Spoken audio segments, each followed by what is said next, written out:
ലാലേട്ടാ ലാലേട്ടാ ലാലേട്ടനോടൊരു ചോദ്യം ചോദിക്കാൻ ഞാൻ ആളല്ല. കാരണം ഇപ്പൊ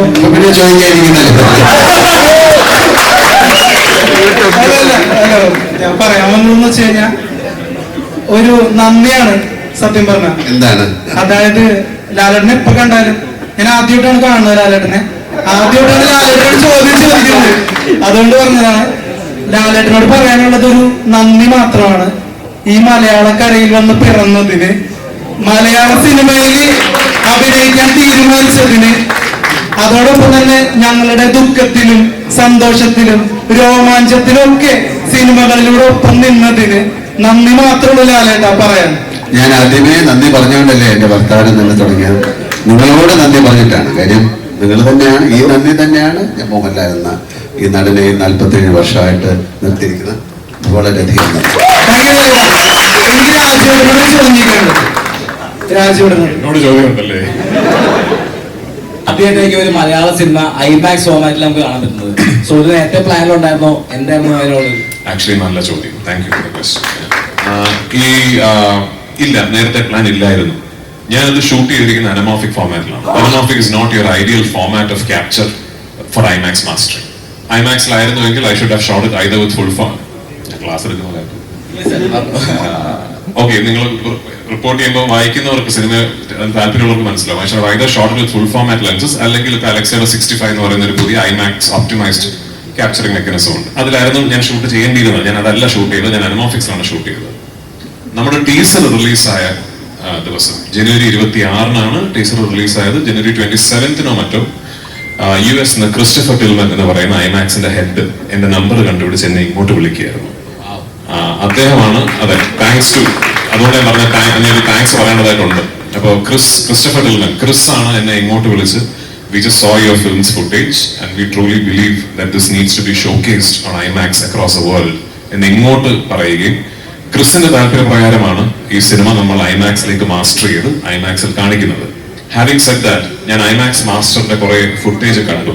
the visual quality is mind blowing. അവർ ബ്യൂട്ടിഫുള്ളി മാസ്റ്റർ ചെയ്തിട്ടുണ്ട് cinema. Is it optimised for IMAX screens and IMAX projection? I should be honest, അല്ല. ഇനിയിപ്പോ ക്രിസുമായിട്ടൊരു ബന്ധമൊക്കെ ആയ സ്ഥിതിക്ക് എന്റെ വട്ടിന് ചിലപ്പോ ഇനി അടുത്ത പടമൊക്കെ നമ്മൾ നോക്കാം.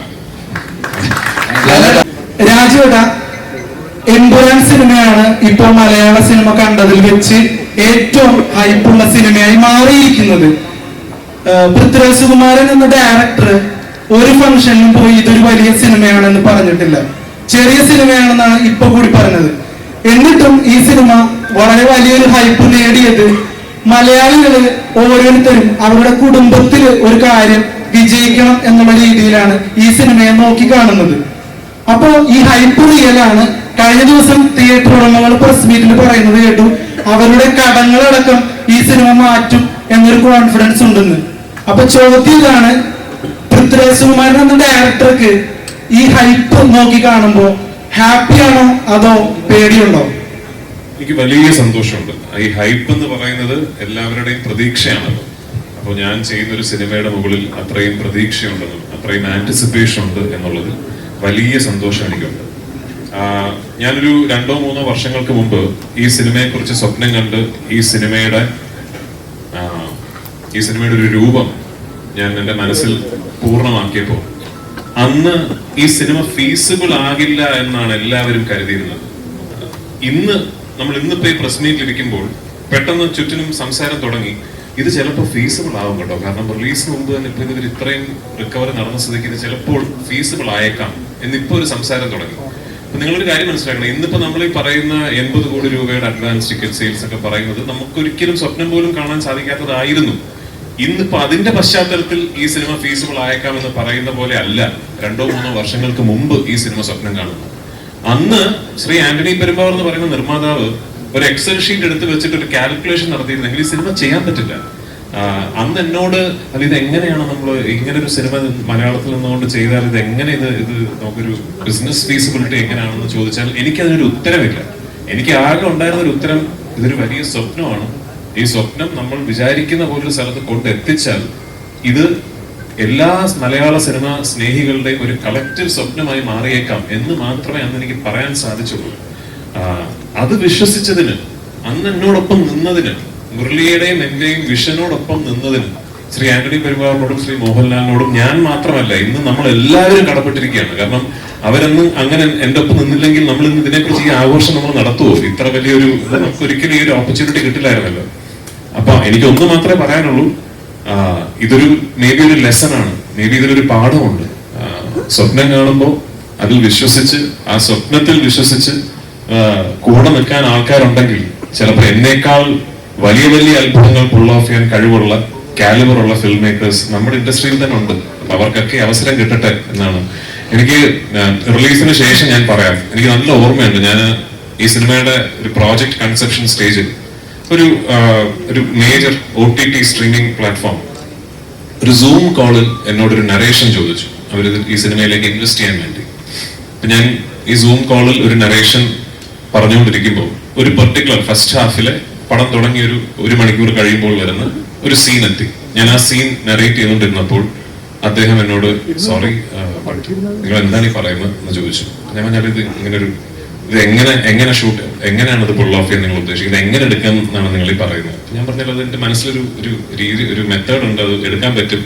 ഇത് നടക്കുന്ന കാര്യമല്ല, ഇത് ഒരിക്കലും ചിന്തിക്കാൻ പറ്റാത്ത കാര്യമാണ് എന്നോട് പറഞ്ഞു. അദ്ദേഹം ഇന്നും അതേ സ്ട്രീമിംഗ് സർവീസിൽ ജോലി ചെയ്യുന്നുണ്ട്. So if you are listening, ഞാൻ ആ സീൻ ഷൂട്ട് ചെയ്ത് കേട്ടോ. അതാണ് ഒരു സ്വപ്നത്തിൽ ബിലീവ് ചെയ്യുന്നതും ബിലീവ് ചെയ്യാതിരിക്കുന്നതും തമ്മിലുള്ള വ്യത്യാസം. ഇതെടുക്കാൻ പറ്റില്ലല്ലോ എന്ന് ഒരിക്കൽ പോലും ഒരു സീനിൽ പോലും ആന്റണി പെരുമ്പാവൂർ പറഞ്ഞിട്ടില്ല. ഒരു സംശയം, അതായത് ഈ ലൂസിഫർ റിലീസായ സമയത്ത് അതേപോലെ തന്നെ ഹിറ്റായ ഒരു പദം വരുന്നു, ഇലുമിനാറ്റി എന്ന് പറയുന്നത് പദം. അപ്പോ ഈ ഇലുമിനാറ്റി അതിനൊക്കെ മുമ്പേ വളരെ ഹിറ്റാണ് ആക്ച്വലി. പക്ഷേ ലൂസിഫറിലാണ് ഇത്രയുടെ ഹിറ്റ് ആകുന്നത്.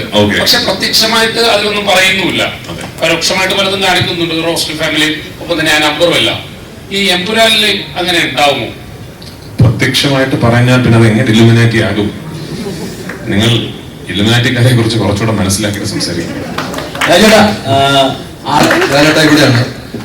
ഇവിടെയാണ് ചോദ്യം. ഇപ്പൊ ഇന്ത്യയിലൊട്ടാകെ നടന്ന പ്രൊമോഷൻ കഴിഞ്ഞപ്പോൾ കേരളത്തിൽ എത്തിയിരിക്കുകയാണ്. ഏറ്റവും ലാസ്റ്റാണ് കേരളത്തിൽ എത്തിയിരിക്കുന്നത്.